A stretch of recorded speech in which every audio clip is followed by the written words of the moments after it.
من يرد الله به خيرا في الدين يفقهه فيدري نفهم بالعلم القرآن بالعلم يزيد الإيمان وبه يمتاز الإنسان وبفكر عال وبيان.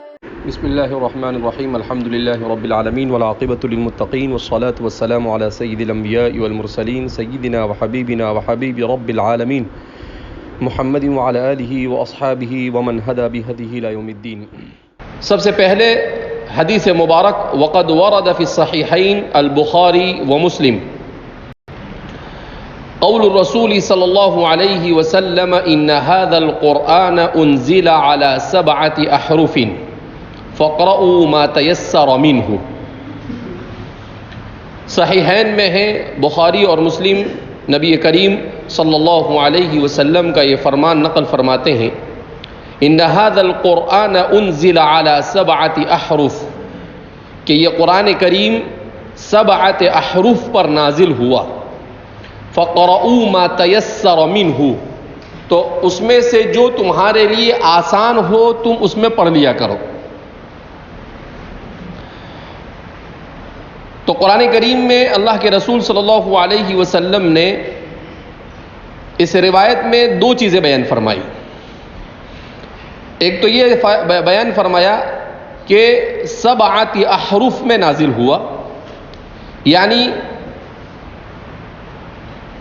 جس زمانے میں قرآن کریم کا نزول ہو رہا تھا اس زمانے میں جو مشہور لہجے تھے ان تمام کے تمام افصح قبائل العرب، عربوں کے جو سب سے فصیح جو قبیلے تھے ان تمام قبیلوں کے تمام لہجوں کی رعایت کرتے ہوئے نازل کیا گیا. اب یہ 7 احرف جو کہا گیا تو کیا یہ 7 میں منحصر ہے؟ کیا یہ 7 سے زیادہ نہیں ہے؟ کیا 7 سے مراد یہاں پر جو انحصار کیا گیا ہے کیا وہ اس کے ماعدہ کو خارج کرتا ہے؟ تو اس سلسلے میں بیان کیا گیا کہ عربی زبان میں لفظ 7 کا استعمال 2 چیزوں کے لیے ہوتا ہے، 7 اور 70. ایک تو اس کا استعمال ہوتا ہے اس کے اپنے معنی میں یعنی 7 کے معنی میں، اور ایک اس کا استعمال ہوتا ہے بمعنی کثرت، بمعنی کثرت کہ کثرت کے معنی میں بھی اس کا استعمال ہے. تو بعض حضرات نے اس کی توجیہ یہ کی ہے کہ 7 احرف سے مراد 7 اوجہ ہے، اور وہ 7 اوجہ کیا ہے؟ تو کہا کہ قریش اور قریش کے متعلقین جو قبائل تھے، مکہ مکرمہ کے ارد گرد جو قبائل تھے مشہور قبائل، ان قبائل کے زبانوں میں اور ان کے لہجوں کو 7 احرف سے تعبیر کیا گیا. اسی لیے اب آگے اس کے سلسلے میں علماء کے مسالک کو بیان کر رہے ہیں. تو ایک بات تو یہ، تو بعض نے کہا کہ 7 سے 7 ہی مراد ہے، اور انہوں نے ان 7 قبائل کی تحدید بھی کی ہے کہ وہ 7 قبائل کون کون سے ہیں، جن کو انشاءاللہ آئندہ بیان کیا جائے گا کہ وہ 7 قبائل کون کون سے ہیں. اور بعض حضرات نے کہا کہ 7 سے صرف کثرت مراد ہے، صرف 7 ہی نہیں بلکہ اس میں مزید بھی داخل ہے کہ جتنی بھی فصیح اور بلیغ لہجوں میں سے جو بھی شامل ہو سکتا ہے سب اس میں شامل ہے، 7 میں انحصار نہیں ہے. اسی لیے آگے بیان کیا جا رہا ہے کہ ایک بات تو یہ بیان کی. دوسری بات حضور نے فرمائی کہ فقرؤوا ما تيسر منه، کہ آپ صلی اللہ علیہ وسلم نے کہا کہ کسی ایک لہجے کو فکس نہیں کیا گیا کہ صرف اسی میں پڑھو، اس کے علاوہ کسی دوسرے میں پڑھنا جائز نہیں ہے، بلکہ اس کو آپشنل چھوڑا گیا، اس کو اختیار دیا گیا، اس میں مختلف گویا کے خیارات دیے گئے، اس میں سے جو بھی انسان کے لیے آسان ہو اسے کیا کر سکتا ہے، وہ اختیار کر سکتا ہے. کہ فقرؤوا ما تيسر منه. اب یہ فقرؤوا ما تيسر منه کے اوپر عمل کرنے کے لیے اب ہمارے زمانے میں کیا ہے؟ تو ہمارے زمانے میں ہم اپنی مرضی سے نہیں پڑھیں گے. جس طریقے سے فقہ کے سلسلے میں حضور صلی اللہ علیہ وسلم نے ارشاد فرمایا، مجتہدین کو حضور نے فرمایا یسرا ولا تعسرا بشرا ولا تنفرا، کہ تم آسانی لوگوں کے ساتھ برتو اور لوگوں پر سختی نہ لاتی. تو اس کے مخاطب سب نہیں ہے، بلکہ اس کے مخاطب اسی لیے حضور نے یہ نہیں کہا کہ یسرو ولا تعسرو، بلکہ یسرا، کیونکہ حضرت اسامہ اور حضرت ابو موسیٰ اشعری ان دونوں کو روانہ کر رہے تھے آپ صلی اللہ علیہ وسلم، تو وہ دونوں اجتہاد کا مقام رکھتے تھے، اس لیے ان دونوں کو کہا. اس کا مطلب یہ ہے کہ یہ عموم پر محمول نہیں ہے، بلکہ یہ محمول ہے خصوص کے اوپر. اور وہ خصوص کیا ہے؟ وہ جو اہلیت اجتہاد رکھتا ہو ان لوگوں کو نصیحت کی گئی کہ یسرا ولا تعسرا، کہ آسانی لوگوں کے ساتھ برتو. دین اللہ یسر، اللہ کا دین آسان ہے. تو وہ اجتہاد کر کر وہ جو آسان راہیں بتائیں گے مجتہدین، انہی آسان راہوں پر چلا جائے گا. اپنی مرضی سے آسان راہوں پر چلنا یہ جائز نہیں. اسی لیے ہمارے فقہاء نے لکھا ہے کہ تتبع الرخص لا يجوز، کہ آدمی اپنی سہولت کے لیے تمام صحابہ اور تمام فقہاء کی رائیوں میں جو رخصتیں دی گئی ہے ان رخصتوں کو جمع کرے اور پھر اس کے اوپر عمل کرنے کے لیے بیٹھ جائے تو دین تو کھلونا بن جائے گا. دین کیا بن جائے گا؟ کھلونا. تو پھر اس صورت میں وہ دین پر عمل نہیں ہوگا بلکہ اپنی نفسانی طبیعت پر عمل ہوگا. اسی لیے ہمارے فقہاء نے قرون اولیٰ ثلاثہ کے بعد اجتہاد مطلق کے دروازے کو بند کر دیا. کہا کہ اجتہاد مطلق نہیں چلے گا. یا تو ان چار ائمہ سے جن کو ترقی بالقبول حاصل ہوئی ان میں سے کسی ایک کو اختیار کرنا ہوگا، اس کے علاوہ اس سے باہر نہیں جا سکتے. اس کو علماء نے ہاں الا یہ کہ کوئی آدمی ایسا ہو جن کو ان کی طرح علم میں رسوخ حاصل ہو، لیکن ان کو بھی ہمارے فقہاء نے یہی تلقین کی ہے کہ اجتہاد مطلق تو نہیں، اب وہ اجتہاد کریں گے لیکن اجتہاد مقید، کسی ایک فقہ کے اصول کو سامنے رکھ کر اجتہاد کریں گے. ہاں ضرورت شدیدہ پیش آئے، امت پر حرج لازم آ رہا ہو، تو اس صورت میں وہ فقیہ جو حنفی ہے وہ کسی دوسری فقہ کی کسی رائے کو لے سکتا ہے امت پر سے رفع حرج کے لیے، امت پر سے رفع حرج کے لیے. لہذا جس طریقے سے فقہ کے ساتھ ہوا بالکل یہی کاپی پیسٹ ہوا ہے قراءت کے ساتھ، کہ علم قراءت میں بھی ایسا ہی ہوا کہ علم قراءت میں اگرچہ نبی کریم صلی اللہ علیہ وسلم ارشاد فرما رہے ہیں کہ فقرؤوا ما تيسر منه، تو اس کا یہ مطلب نہیں کہ اب ہم ہماری مرضی سے ہم کو جو سمجھ میں آئے، ہم کو نحو صرف کے ٹھکانے نہیں، 10 سال پڑھنے کے بعد بلاغت کے قاعدے ہم کو معلوم نہیں، صنعتوں کا ہم کو علم نہیں، فواصل کا ہم کو علم نہیں، جو علوم مطلوب ہے اس کے لیے قراءت کے لیے ان علوم میں سے کسی علم کا ہمارے اندر دور دور تک کوئی عطا پتہ نہیں ہے، تو ظاہر سی بات ہے ہم کیا ما تیسر منہ پر عمل کریں گے. لہذا اب یہ بھی خاص ہو گیا ہے ما تیسر منہ، یہ گویا کہ جن قراء کو ترقی بالقبول حاصل ہوئی ان کی قراءت میں سے کسی ایک قراءت کو اختیار کرنا امت پر لازم ہو گیا. ہاں ضرورت کے موقع پر تعلیم کی غرض سے جمع کی گنجائش ہے، تعلیم کی غرض سے جمع کی گنجائش ہے کہ وہ تمام قراءتوں کو جمع کر کر پڑھ سکتا ہے. عشر کبریٰ اور عشر صغریٰ جو ہے ان کو جمع کر کے کیا کر سکتا ہے، وہ پڑھ سکتا ہے، وہ تعلیم کی غرض سے. لیکن ایسے ہی نہیں، ایسے کسی ایک، اسی لیے فقہاء نے مسئلہ لکھا ہے. ایک مرتبہ ایک جگہ پر نماز پڑھی میں نے، تو وہاں پر صبا میں نماز ہوئی اور نماز کے بعد جو مقتدی تھے تو ان مقتدی میں سے وہ ہمارے دوست تھے، یمن کے تھے، تو انہوں نے کہا کہ کسی کے ذریعے سے امام صاحب کو بلوایا. کہا امام صاحب کو بلا. میں ان کے پاس بیٹھا ہوا تھا، تو امام صاحب سے انہوں نے کہا اخطأت فی الصلاۃ، کہا کہ آپ نے نماز میں غلطی کی. کہا کیا کیا؟ کہا جمعت القراءتین فی صلاۃ واحد ھذا لا يجوز. ایک ہی نماز میں آپ نے پہلی رکعت میں ایک قراءت پڑھی اور دوسری رکعت میں دوسری قراءت پڑھی، کہا یہ جائز نہیں ہے. آپ نے پہلی رکعت میں جس قرات میں پڑھا دوسری رکعت میں بھی آپ کو اسی قرات میں پڑھنا تھا. فجمع القراءتين في صلاة لا يجوز. کہا کہ دو قراءتیں یا دو سے زیادہ قراءتوں کو ایک نماز کے اندر جمع کرنا یہ جائز نہیں ہے.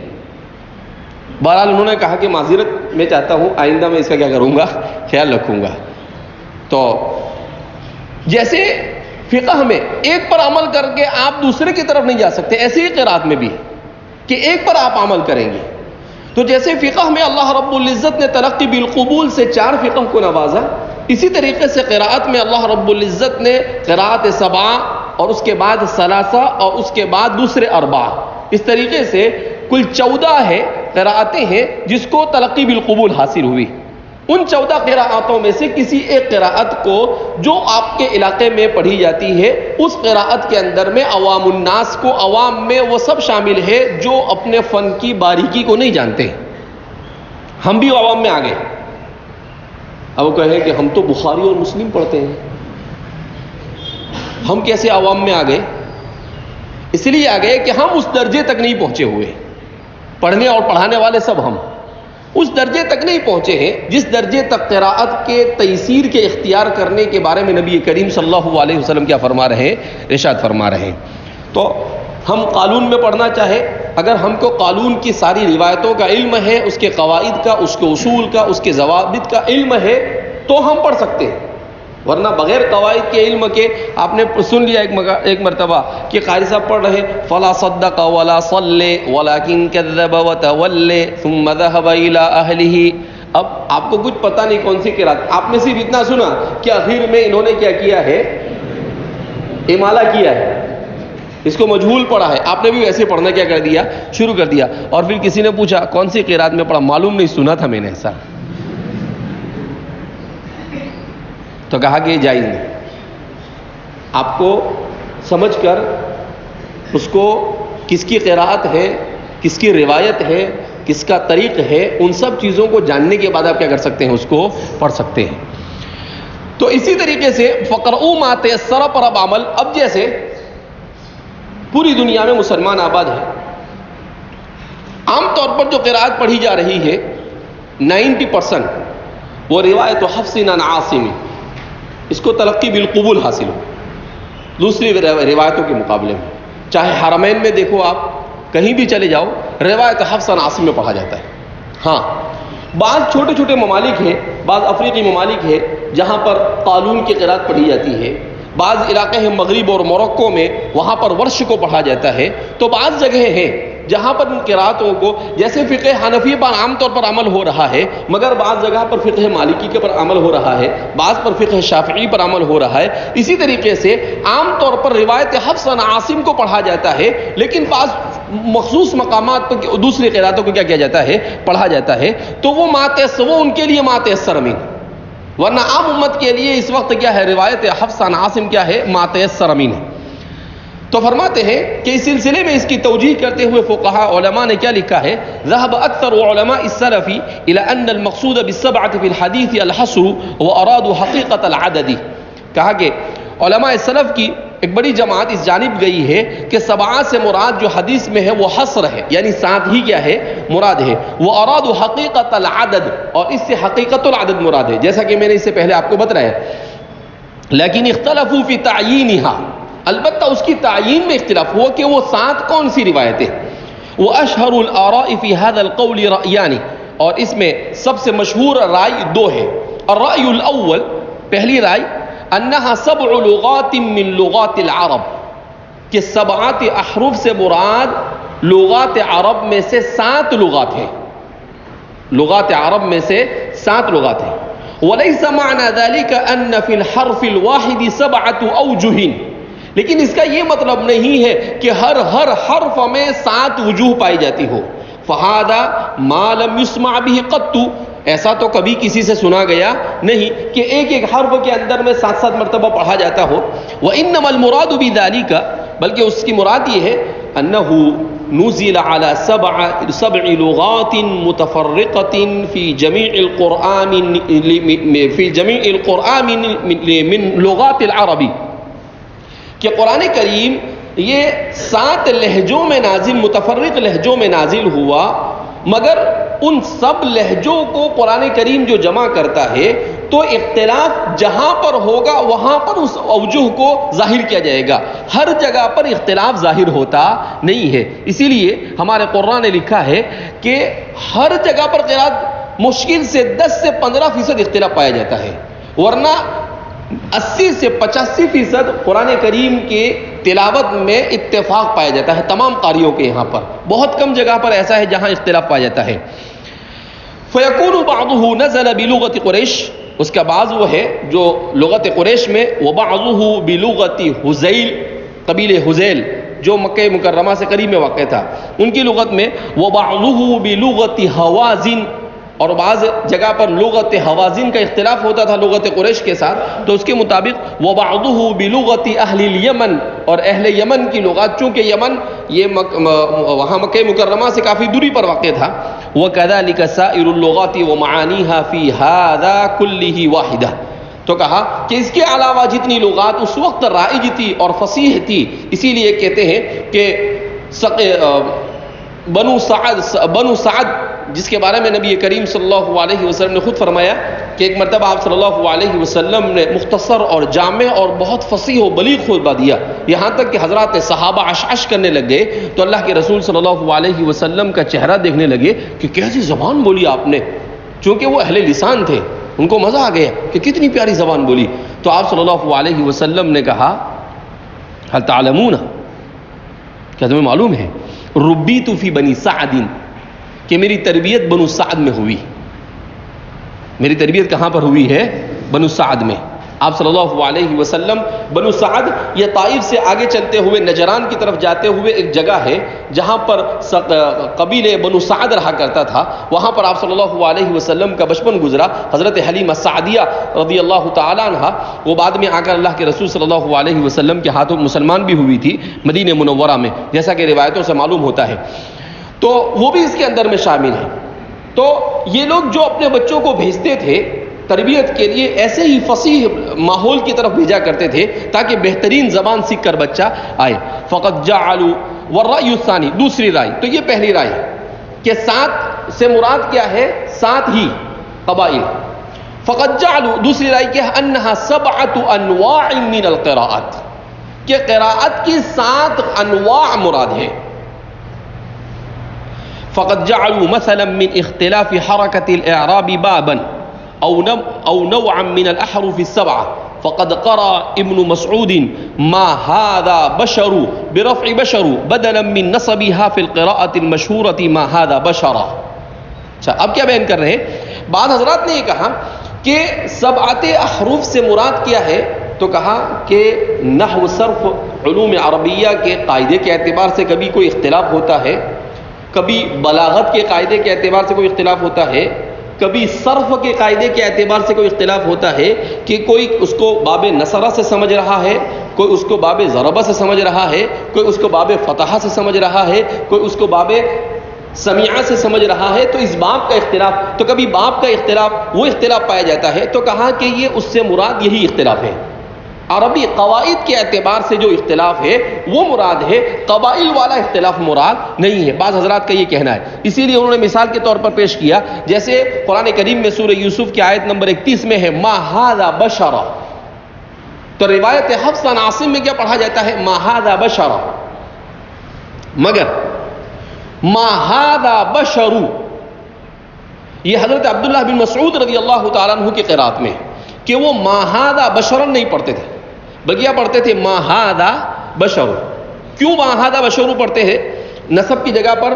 اس لیے کہ وہ ھذا جس حالت میں ہے اسی سے اس کو بدل مان لیتے تھے، اب جب اس سے بدل مان لیا جائے گا تو ظاہر سی بات ہے ھذا حالت رفع میں ہے تو بشر بھی کیا ہوگا؟ حالت رفع میں ہوگا، جبکہ دوسرے لوگوں کے یہاں پر کہا نہیں، یہ ما کون سا ہے؟ ما مشبہ بلیسا ہے، لہذا ما عمل کر رہا ہے تو ھذا حالت رفع میں ہے اس کا اسم ہونے کی وجہ سے، اور بشرن یہ اس کی خبر ہونے کی وجہ سے حالت نصب میں ہے، تو انہوں نے اس کو خبر بنا کر نصب پڑھا روایت حفص عن عاصم میں، اور حضرت عبداللہ بن مسعود رضی اللہ تعالیٰ عنہ نے اس کو ھذا ہی سے بدل بنایا، لہذا ھذا یہ حالت رفع میں ہے تو بشر بھی کیا ہو گیا؟ حالت رفع میں ہو گیا۔ وَجَعَلُوا مِنْ إِبْدَالِ حَرْفٍ بِحَرْفٍ، ایک تو یہ صورت ہو گئی کہ اعراب میں اس طریقے سے تبدیلی ہوتی ہے. دوسرا وَجَعَلُوا مِنْ إِبْدَالِ حَرْفٍ بِحَرْفٍ، اور کبھی ایک حرف کو دوسرے حرف سے بدل دیا جاتا جو دونوں متحد المعنی ہوتے، جیسے كَقِرَاءَةِ الصِّرَاط، جیسے الصراط، اس کو الصراط بھی پڑھا گیا اور سین کے ساتھ بھی پڑھا گیا اور صاد کے ساتھ بھی پڑھا گیا، سین اور صاد دونوں کے ساتھ پڑھا گیا، اور معنی پر کوئی فرق پڑتا نہیں ہے. صراط کے معنی بھی وہی ہے راستے کے، اور الصراط کے معنی بھی راستے کے، چاہے سین سے پڑھا جائے چاہے صاد سے پڑھا جائے. تو کہا کہ بعض حضرات نے کہا کہ یہ دوسری قسم کا اختلاف ہوا. دوسرا وَجَعَلُوا مِنْ اخْتِلَافِ النُّطْقِ بِالتَّفْخِيمِ أَوِ التَّرْقِيقِ أَوِ الْإِمَالَةِ أَوِ الْفَتْحِ وَالْإِظْهَارِ أَوِ الْإِدْغَامِ وَنَحْوِ ذَلِكَ نَوْعًا ثَالِثًا وَهَكَذَا إِلَى أَنْ وَصَلُوا هَذِهِ الْأَوْجُهَ إِلَى 7 أَنْوَاعٍ.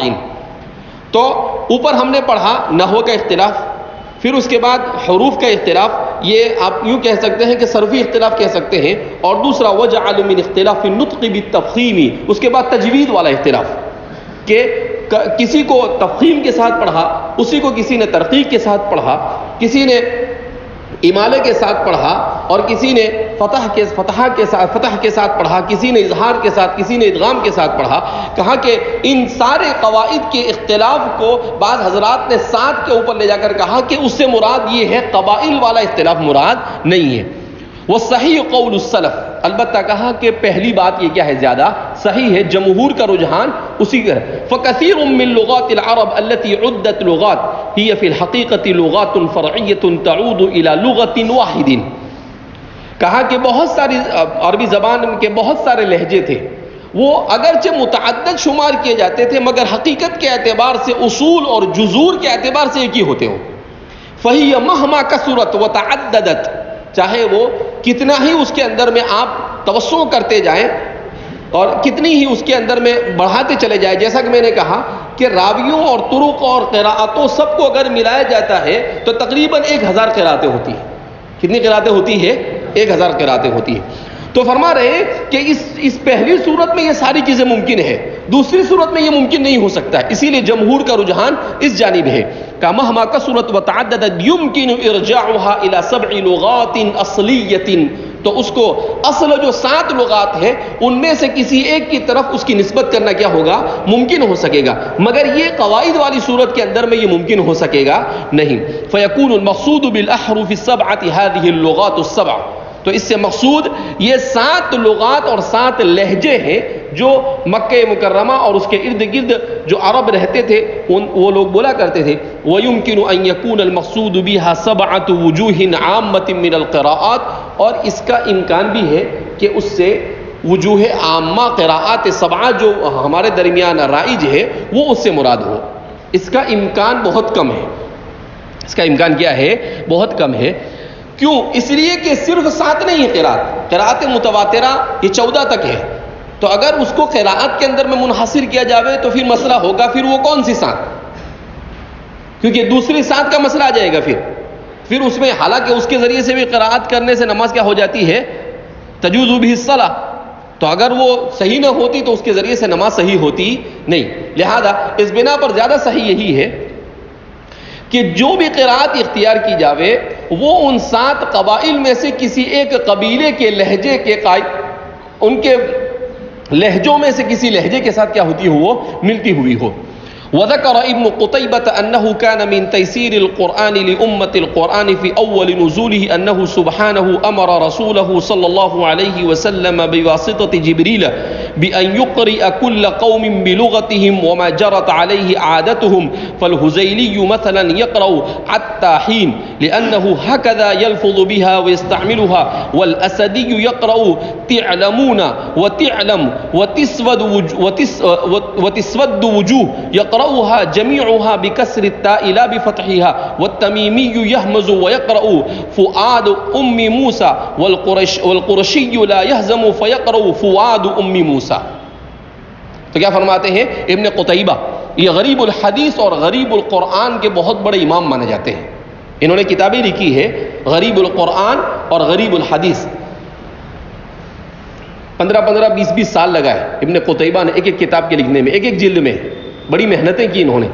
تو امام ابن قتیبہ اس کے بڑے مشہور مانے جاتے ہیں. انہوں نے غریب الحدیث اور غریب القرآن میں کیا کام کیا ہے کہ جو مشکل الفاظ آئے ہیں جس کا سمجھنا آسانی کے ساتھ ممکن نہیں ہوتا ہے تو ان کے معانی کی تعین کرنے کی آپ نے کیا کی ہے, کوشش کی ہے. یہ مستقل غریب الحدیث اور غریب القرآن اور مشکلات القرآن یہ مستقل ایک علم کی حیثیت اختیار کر گئے. غریب المشکلات القرآن ایک علم ہے اور غریب الحدیث وہ مستقل ایک علم ہے.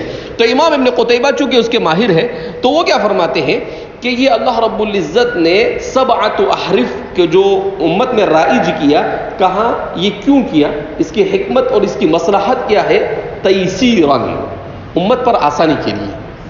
اب آپ کہیں کہ ہم کو تو یہ تیسیر نہیں لگتی ہے, ہم کو تو یہ مشکل لگتا ہے. وہ اس لیے مشکل لگتا ہے کہ یہ ہماری زبان نہیں ہے. جن کی زبان ہے ان کے لیے آسان ہے, جن کی زبان ہے ان کے لیے کیا ہے, آسان ہے.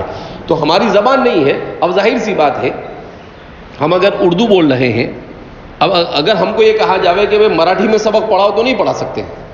کیسے پڑھاؤ؟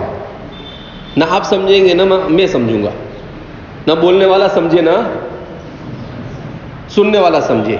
کیوں؟ کہ ہماری زبان نہیں ہے تو ہمارے لیے مشکل ہے. لیکن جو مراٹھی بولتا ہے اس کے لیے کیا ہے, آسان ہے. وہ بچہ ہے چھوٹا سا وہ بھی بول لے گا. تو چونکہ یہ ہماری زبان نہیں اس لیے ہمیں مشکل لگتا ہے. ورنہ اہل عرب کے لیے وہاں پر ان کے لیے اس وقت آسانی یہی تھی کہ ان کو ان کے لہجے میں پڑھنے کی چھوٹ دی جائے, ان کو آسانی دی جائے.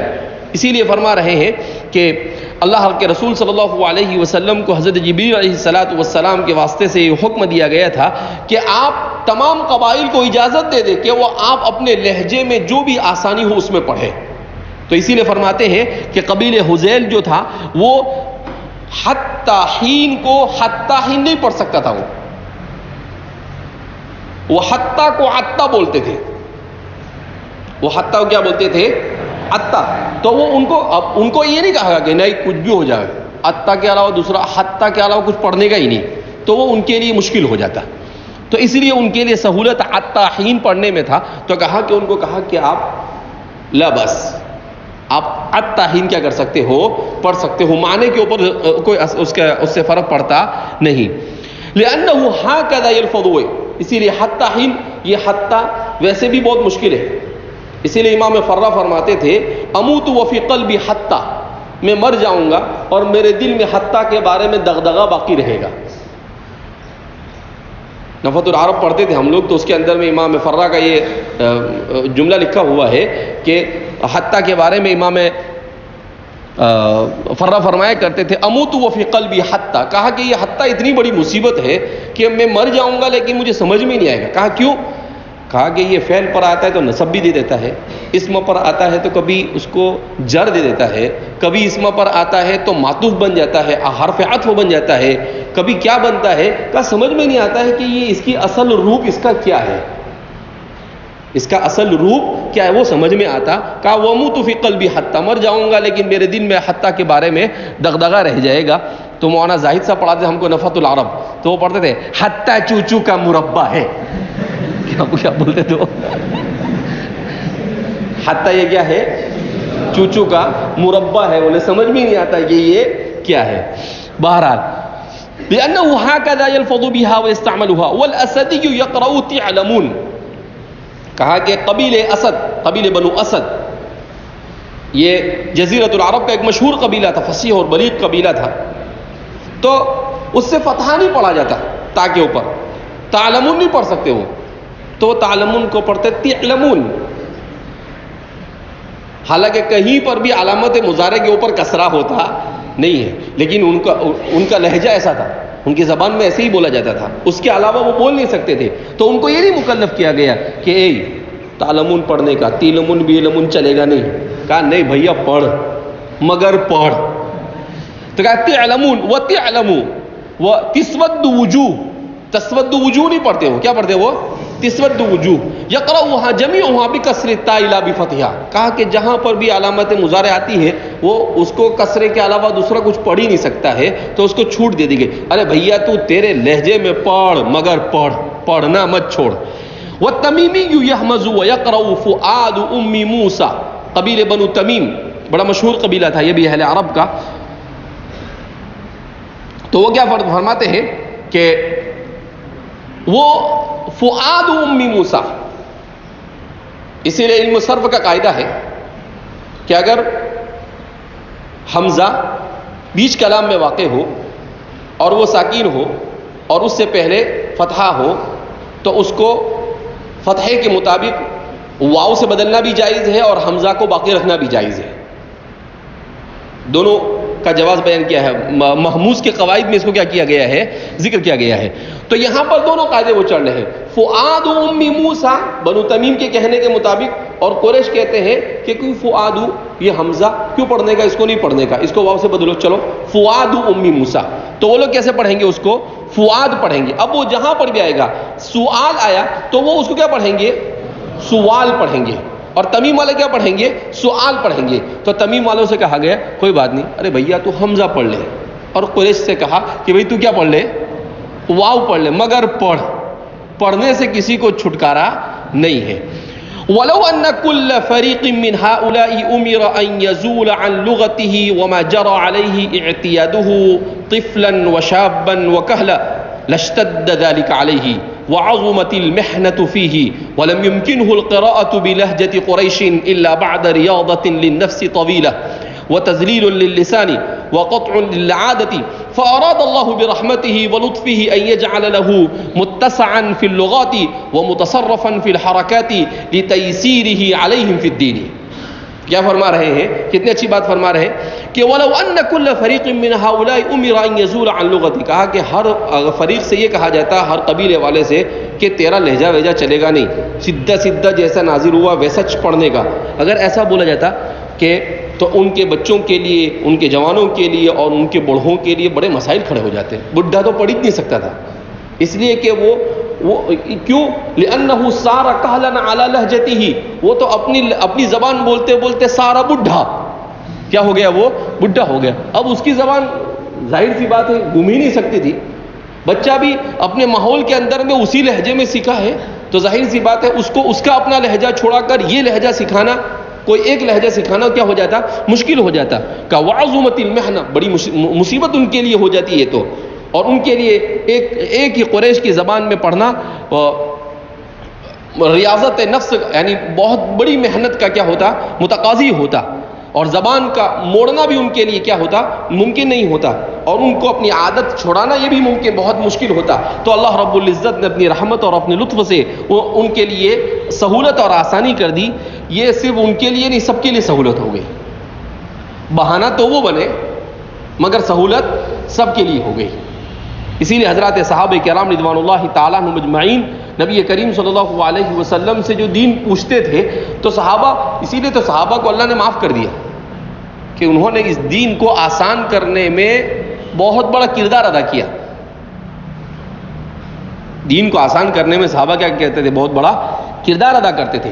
حضرات صحابہ، جیسے اللہ کے رسول صلی اللہ علیہ وسلم نے کہا کہ اگر کسی کی ایک بیٹی ہو اس کی اچھی پرورش کرے، 3 بیٹی ہو اور اس کی اچھی پرورش کرے اور اس کو پڑھائے لکھائے اور اس کو نیک صالح بنا کر اس کی شادی کرا دے تو میں اس کے لیے جنت کا ضامن ہوں.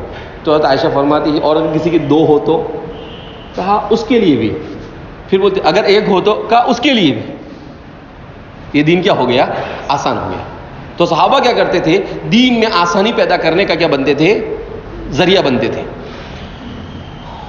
قرآن قریش کے لہجے میں نازل ہوا، اس کے معنی یہ نہیں کہ ایک ہی قراءت میں نازل ہوا، کیونکہ قریش کا لہجہ کسی ایک قراءت کے ساتھ خاص نہیں تھا بلکہ چند قراءات کو شامل تھا. نیز رسول اللہ صلی اللہ علیہ وسلم کے زمانے میں جو قراءتیں پڑھی جاتی تھی وہ 2 قسموں کا تھی. آپ صلی اللہ علیہ یعنی قریش کا خود، چونکہ قریش کوئی چھوٹا سا قبیلہ نہیں تھا، قریش کوئی چھوٹا قبیلہ نہیں تھا.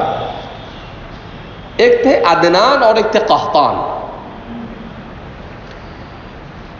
یہ 2 بھائی تھے حضرت ابراہیم علیہ السلام کی نسل سے. قحطان نے سکونت اختیار کی یمن میں، اور بنو عدنان یہ یمن سے منتقل ہو کر کسی زمانے میں جب وہاں پر سیل العرم آیا اس زمانے میں، اور بعض نے کہا اس سے پہلے، وہ وہاں سے منتقل ہو کر حجاز مقدس کی طرف آئے. کدھر آئے وہ؟ حجاز مقدس کی طرف. تو یہ بنو عدنان تھے. تو قریش کے بنو عدنان، تو یہ بہت سارے قبائل کا مجموعہ تھا. صرف ایک قبیلے کا نام نہیں تھا یہ، لہذا اس کی خود بہت ساری فروعات کیا ہوتی تھی، پائی جاتی تھی. تو اس لیے فرما رہے ہیں کہ ایک تو وہ ان کی قراتیں، تو ان کے لہجے بھی الگ الگ ہوتے تھے، کیونکہ وہ ایک جگہ پر نہیں رہتے تھے. کوئی مکہ میں رہتا تھا، کوئی مکہ سے بنو بکر یا مکہ سے خارج میں رہتے تھے، بنو خزیمہ یہ بھی مکہ سے خارج میں رہتے تھے، بنو حوازن یہ بھی مکہ سے دور مکہ اور مدینہ کے درمیان میں رہتے تھے، بنو اسد یہ بھی مکہ مکرمہ سے دور مدینہ منورہ کے قریب رہتے تھے. تو یہ اگرچہ وہ ایک ہی باپ کی اولاد تھی، مگر ظاہر سی بات ہے کہ اللہ رب العزت نے انسان کو اولاد میں ایسی برکت دی کہ ایک آدم آئے تھے اور آج 800 بچے ہیں اس کے، 800 نہیں 800 کروڑ، اس کی ذریت کتنی ہے آج؟ 800 کروڑ ہے. تو یہ ایسے ہی ہوتا ہے. تو وہ فرماتے ہیں تو اس زمانے میں قراءتیں دو طرح کی تھی. یہ بہت اچھی بحث ہے، سمجھنے جیسی ہے. ایک وقتی قراءت، اس سے مراد وہ قراءتیں جن کو رسول اللہ صلی اللہ علیہ وسلم اپنی نماز میں نہیں پڑھتے تھے، اس لیے کہ حقیقت میں وہ نازل شدہ نہیں، بلکہ رسول اللہ صلی اللہ علیہ وسلم نے بعض قبیلوں کے لہجوں کی رعایت کرتے ہوئے اس پر نکی نہیں فرمائی، اور انہی قراءات کو حضرت عثمان بن عفان رضی اللہ تعالیٰ عنہ نے منسوخ قرار دے دیا. حضرت عثمان بن عفان نے کہا کہ بھئی یہ جو قراءتیں ہیں وہ صرف ان قبائل کی رعایت میں تھی، اب وہ کیا کی جاتی ہے؟ منسوخ کی جاتی ہے. اس لیے کہ یہ قراءتیں رسول اللہ صلی اللہ علیہ وسلم کے زمانے میں ان لوگوں کے لیے آسانی اور رخصت کے طور پر تھی جو اپنے لہجوں کے علاوہ میں قرآن نہیں پڑھ سکتے تھے.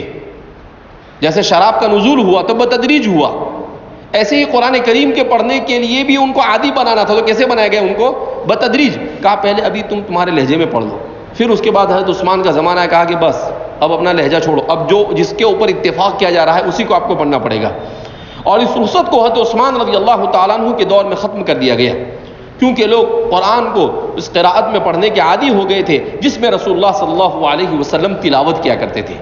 اب آپ صلی اللہ علیہ وسلم کی تلاوت مشہور ہو گئی تھی، تو ظاہر سی بات ہے اسی تلاوت کے انداز میں لوگ پڑھنے کے عادی بن گئے. تو اب لوگوں کے لیے اپنے لہجوں کو چھوڑنا کیا ہو گیا؟ آسان ہو، کیونکہ کافی زمانہ گزر چکا تھا، تقریباً 35 سال ہو چکے تھے. سن ہجری 30-35 میں آپ یہ سارے کام کر رہے ہیں، تو تقریباً قرآن کریم کے نزول کو 40 سال ہو رہے تھے نا، 40 سال پورے ہو رہے تھے. تو اب تو عادی بن گئے تھے، وہ ان کے لیے آسان تھا. نمبر 2، دائمی قراءتیں. اس سے مراد وہ قراءتیں ہیں جو قریش یا دوسرے مشہور قبیلوں کی زبان جو فصاحت اور بلاغت کے اعتبار سے قریش کی زبان کے معیار کے مطابق تھی کے تابع تھی. ان کو حضرت عثمان بن عفان رضی اللہ تعالیٰ عنہ نے باقی رکھا، اور آپ نے امت اسلامیہ کو ان لہجوں میں پڑھنے پر جمع کر دیا، اس لیے کہ یہ وہی قراءتیں ہیں جن کو قیامت تک تلاوت کے لیے باقی رکھا گیا.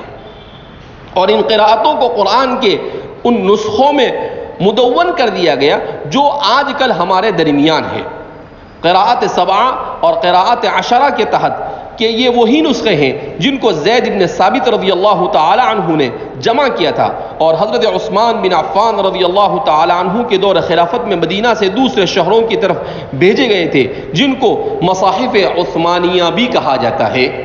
تو یہ حضرت عثمان بن عفان رضی اللہ تعالی عنہ کا ایک عظیم کارنامہ تھا.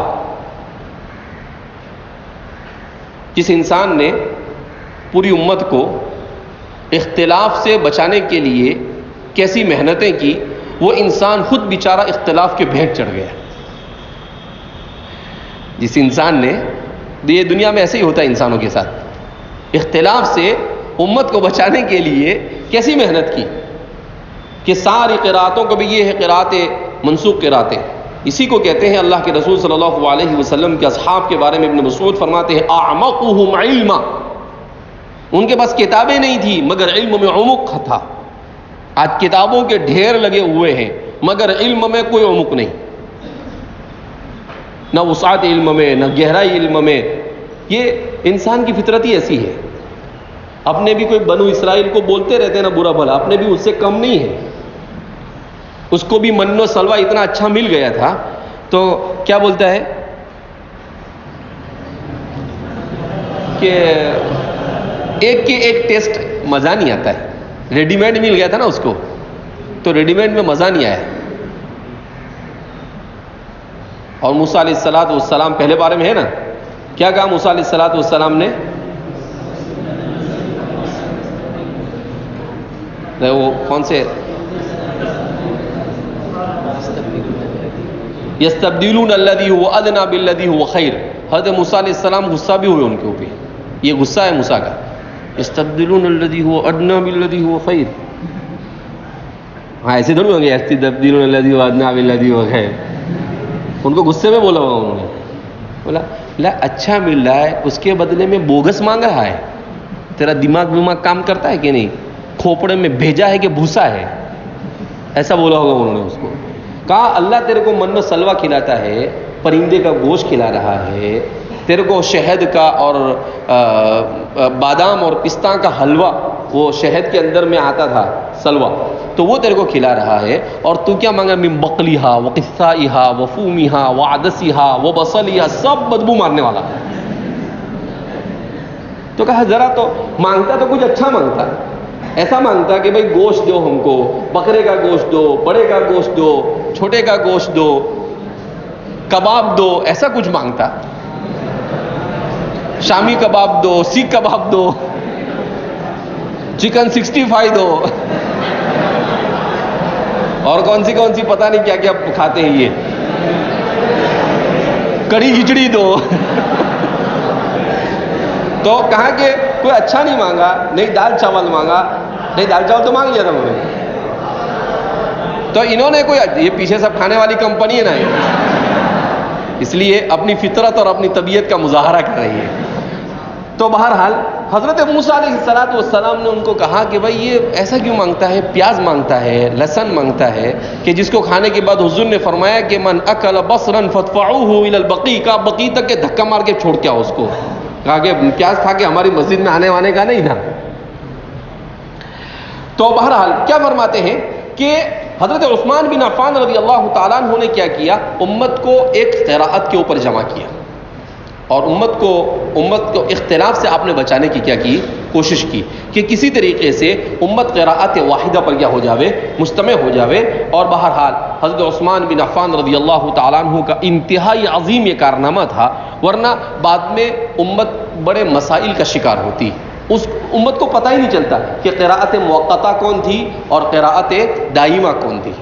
یہ تو حضرت عثمان بن عفان رضی اللہ تعالیٰ عنہ کی فراست تھی کہ جس نے ان چیزوں کو بھانپ لیا اور کہا کہ نہیں, قراءت جو دائمہ ہے اس کو باقی رکھا جائے, اور جو قراءت موقتہ ہے اسے ختم کیا جائے.